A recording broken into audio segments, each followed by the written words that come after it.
السلام علیکم. دس از Jio politics with Aneela Shahzad. اسرائیل اور غزہ کی وار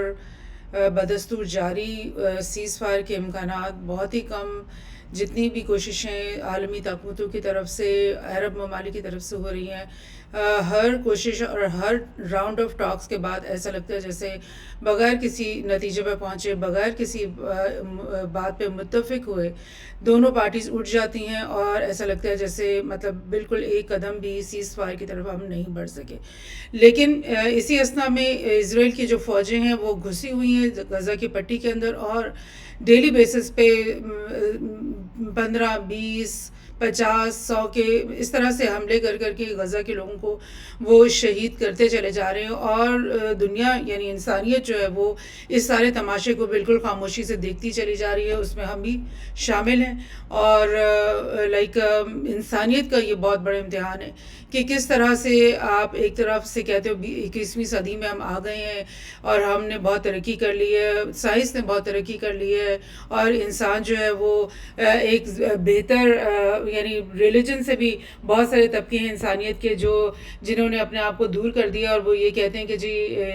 ریلیجن کی وجہ سے، مذہب کی وجہ سے بہت مظالم ہو رہے تھے دنیا میں، اور اب کیونکہ ہم نے ریلیجن کے یوگ کو اپنے گھروں سے اتار دیا ہے تو لہٰذا اب ہم بہتر انسان بن گئے. لیکن اگر آپ بہتر انسان بن گئے ہو تو پھر کیا آپ کو اپنے ٹی وی کی اسکرینس میں اور اپنے میڈیا پہ اور اپنی فیس بک پہ اور اپنی یوٹیوب پہ روزانہ دکھائی نہیں دے رہا کہ کس طرح سے ایک نہایت معصوم سویلینس کے اوپر ڈیلی بیسس پر جو ہے یہ کس طرح سے ان کی جینوسائڈ کیا جا رہا ہے. اور یہ جینوسائڈ آج کے دن سے سٹارٹ نہیں ہے، یعنی 7 اکتوبر کے واقعات سے سٹارٹ نہیں بلکہ یہ 70 سال سے چلا رہا ہے. لیکن اب یہ ہوا ہے کہ جو تقریباً کچھ ہوسٹیجز تھے جو کہ 200 سے اوپر 7 اکتوبر والے دن جو ہے حماس نے جن کو پکڑ کے وہ غزہ میں انہوں نے چھپا لیا تھا، ان میں سے 6 اسرائیلیوں کی جو لاشیں ہیں وہ ملی ہیں اسرائیلی فوج کو، اور وہ ان ڈیڈ باڈیز کو انہوں نے ریکور کیا اور ریکور کر کے وہ اسرائیل میں لے کر آئے ہیں. لیکن یہ جو کل کا واقعہ ہوا کہ جس میں اسرائیلی فوجیوں نے غزہ کے اندر سے 6 اسرائیلی جو کیپٹیوز ہیں ان کی باڈیز کو ریکور کر لیا، ڈیڈ باڈیز کو ریکور کر کے جب وہ لے کر آئے ہیں اسرائیل کے اندر تو وہ آئیڈینٹیفائی بھی ہو گئی ہیں، اور لوگوں کو پتہ چل گیا کہ یہ کون لوگ ہیں. اور ان کی جو فیملیز اور فرینڈز اور ان کے جو دوست احباب ہیں ان کی طرف سے بہت ہی شدید غم و غصے کا اظہار ہوا ہے. ایک ویو غصے کی جو ہے لہر جو ہے وہ پورے اسرائیل میں اس وقت پھیلی ہوئی ہے، اور ایسا لگ رہا ہے کہ جیسے لوگ جو ہیں اب سڑکوں پہ آ جائیں گے. اور ان کی طرف سے نیتنیاہو گورنمنٹ جو ایڈمنسٹریشن ہے ان کو بہت زیادہ تنبیہات آ رہی ہیں کہ آپ فوری طور پہ جو ہے نا آپ سیز فائر کرو، اور فوری طور پہ ہوسٹیجز کے لیے جو ہے وہ ایک ڈیل کرو، اور وہ جتنے بھی 100 یا اس سے زیادہ ہوسٹیجز اب مزید غزہ کی پٹی کے اندر ہمارے موجود ہیں، چاہے وہ زندہ حالت میں یا مردہ حالت میں، ان کو واپس فوری طور پہ ریکور کیا جائے. یعنی اتنی تکلیف، یعنی 6 لوگوں کی ڈیڈ باڈیز کا سامنے آنے کے اوپر اتنی تکلیف اسرائیلی لوگوں اور اس قوم کے اوپر تکلیف آ رہی ہے. اور آپ سوچیں کہ جو فلسطینی ہیں، جو غزہ کے لوگ ہیں، ان کے اوپر کیا شدید غم و غصے کی لہر ہوگی، شدید فرسٹریشن ہوگی، جن کے 40,000 کے قریب جو ہیں وہ لوگ لقمہ اجل بن چکے ہیں ان تقریباً 11 مہینوں میں. ان کی تو آواز بھی نہیں ہے میڈیا میں، اور ان کے سلسلے میں فلسطینی لوگ یا غزہ کے لوگ کوئی ڈیمانڈ بھی نہیں پریزنٹ کر سکتے اپنی. تو بہرحال یہ باڈیز آنے کے بعد کافی وہاں پہ لے دے ہو رہی ہے. اسرائیلی worker strike demand truths deal, یعنی اسرائیل میں جو ظاہر ورکرز بے شمار ہوں گے، انہوں نے انہی کی فیملیز اور فرینڈز کے یہ لوگ ہوں گے جو ابھی ریکور ہوئے ہیں، اور جو مزید 100 لوگ جو ابھی حماس کے پاس موجود ہیں، تو انہوں نے اسٹرائک کا اعلان بھی کر دیا اور اسٹرائک شروع بھی کر دی، اور انہوں نے بولا ہے کہ جو ہے ٹروز ڈیل فوری طور پہ کرو اور ہمارے جو بندے ہیں وہ ریکور کرواؤ، جو کہ 100 سے زیادہ وہاں پہ مزید موجود ہیں. BBC نے بھی یہ خبر بالکل آج ہی کے دن نکالی ہے کہ Israel faces general strike after night of protest, یعنی رات بھر بھی پروٹیسٹ ہوتے رہے اسرائیل کے اندر، اور اب ایسا لگ رہا ہے کہ ایک جنرل اسٹرائک یعنی پورے ملک میں کے اندر ایک پہیا جام جس کو کہتے ہیں، یا ایک شٹر ڈاؤن ہڑتال جو ہے وہ شروع ہو جائے گی، جس کے بعد جو ہے وہ نیتنیاہو ایڈمنسٹریشن کو اور جو فار رائٹ ان کی کیبنٹ ہے ان کو مجبور ہو جائیں گے کہ ہم جنگ بندی کسی طرح کریں، اور اپنے ہوسٹیجز کو سب سے پہلے واپس لانے کے لیے جو ہے نا ہر شرط ان کو پھر ماننی پڑے گی، اور یہ ہونے والا ہے۔ ایک اور جگہ سے دیکھتے ہیں، family confirm death of Israeli American hostage Hersh Goldberg Polin who had Chicago ties, یعنی ایک جو فرد جس کی یہ باڈی ملی ہے اور ان کو پہچانا گیا ان کی ڈی این اے ٹیسٹ وغیرہ سے، اور کنفرم ہو گیا کہ یہ کون لوگ ہیں، اور ایک مطلب پرسن کے بارے میں الگ الگ جو ہے وہ میڈیا میں، اسرائیلی میڈیا، ویسٹرن میڈیا میں رپورٹس اب جاری ہو رہی ہیں کہ بھئی یہ کون بندہ تھا، کہاں سے اس کے ٹائز تھے، یا یو ایس کے اندر اس کے ٹائز تھے، مطلب پوری ان کی بایوگرافی اور سارا کچھ یہ سامنے آ رہا ہے۔ سو ان کے غم و غصے اور ان کے کنسرن کا میں آپ کو بتا رہی ہوں کہ ایک فرد کے لیے ان کا غم و غصہ اور ان کا کنسرن اور ان کی جو وہ رپورٹنگ ہے وہ کتنی زیادہ ہوتی ہے۔ ایک اور جگہ سے دیکھ لیتے ہیں کہ Toronto woman grappling with grief anger after death of cousin held hostage by Hamas, یعنی ٹورانٹو میں کینیڈا میں وہ خاتون ہے جس کی یہ کزن ہے جس کی یہ باڈی ملی، اور وہ غم سے جو ہے وہ نڈال ہے، اور شی از گریپلنگ وتھ گریف، یہ خبر چل رہی ہے ویسٹرن میڈیا میں۔ یعنی میں آپ کو صرف یہ اس لیے خبر دکھا رہی ہوں کہ آپ کو احساس ہو کہ ان کے لیے اپنے افراد کی جانیں اور ان کی تکلیف اور غم و غصہ کتنا اہم ہے، اور ہم جو مسلمان ہیں اور ہمارے جو یہ بھائی بند ہیں، اور ہم کہتے ہیں کہ جو ایک مسلم امہ ہے اور ایک برادری ہے ہماری ساری، تو ہمارے تو ہزاروں کی تعداد میں لوگوں کو مارا بھی جا رہا ہے، اور وہ بھوک سے بھی مر رہے ہیں، بیماریوں سے مر رہے ہیں، اور وہ در بدر ہو رہے ہیں، مطلب کوئی ظلم ایسا نہیں ہے اور بربریت ایسا نہیں ہے جس کا اس وقت وہ شکار نہیں ہو رہے ہیں، اور ہم نہ کوئی ان کی رپورٹنگ کر رہے ہیں، نہ ہمیں کسی کا نام پتہ ہے، نہ ہمیں پتہ ہے کہ کون کس کا کزن ہے، کون کس کا بیٹا ہے، کون کس کا باپ ہے، جو کہ ڈیلی بیسس پہ وہاں مارے جا رہے ہیں لوگ۔ یہ میں آپ کو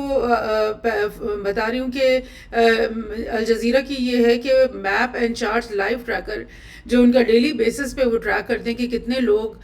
جو ہے غزہ کی پٹی میں مارے جا رہے ہیں 7 اکتوبر سے اب تک کی بات، تو 41,414 ہو چکے ہیں، اور یہ ڈیلی ٹریکر جو ہے یہ 9 اکتوبر سے سٹارٹ ہوا ہوا ہے، اور یہ ڈیلی بتاتا ہے کہ کتنے لوگ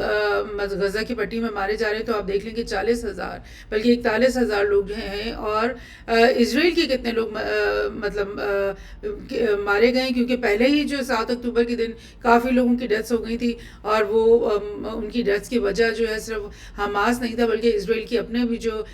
جہازوں نے اٹیک کیا اس وقت فوری طور پہ، اس میں بھی بہت سارے اسرائیلی مارے گئے تھے۔ تو 1,139 یہ تو اسرائیلی مارے گئے اب تک، اور جن میں سے زیادہ تر اسی دن ہو گئے تھے، مارے گئے تھے، اور یہ جو پیلسٹینین ہے اس کے بدلے میں 41,000 جو ہے وہ ابھی تک مارے جا چکے ہیں۔ تو اب آپ ایک تو کمپیریزن کریں کہ یو این کے جو ایتھکس آف وارز ہیں اس میں ہمیشہ یہ کہا جاتا ہے کہ پروپورشنل